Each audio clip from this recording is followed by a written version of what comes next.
તો 4 દિવસ ગરમીમાંથી આંશિક રાહત મળશે। આગામી 48 કલાક 2 થી 3 ડિગ્રી તાપમાન ઘટશે। ગરમી અંગે હવામાન વિભાગે કહ્યું છે કે 15 એપ્રિલથી ફરીથી ગરમીનું જોર વધશે।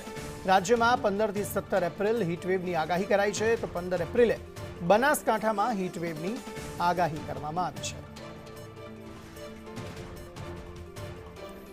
સાબરકાંઠામાં પણ હીટવેવની આગાહી કરાઈ। 16 અને 17 એપ્રિલે કચ્છમાં હીટવેવની આગાહી કરાઈ છે, તો બનાસકાંઠા સાબરકાંઠામાં પણ હીટવેવની આગાહી કરાઈ। 16 અને 17 એપ્રિલે રાજકોટમાં હીટવેવની આગાહી કરાઈ છે। તો હજુ પણ કેટલાક દિવસો સુધી આ સ્થિતિ રહી શકે, પરંતુ 2 દિવસ આંશિક રાહત ગરમીમાંથી મળી શકે છે। आने वाला अगले 7 दिन तक का शुष्क वेदर शुष्क रहेगा और जो तापमान में 2 से 3 degree degree centigrade temperature down होएगी और जो अगले 2 दिन तक उसके आगे लेकिन फिर ग्रेजुअल राइज रहेगी 2 से 3 डिग्री सेंटीग्रेड, मतलब 11-12 तक आपका 2 से 3 डिग्री सेंटीग्रेड डाउन होएगी, फिर ग्रेजुअल राइज होगी 2 से 3 डिग्री सेंटीग्रेड। और हम 15, 16, 17 अप्रैल को फिर हीटवेव का वार्निंग दे रहे हैं।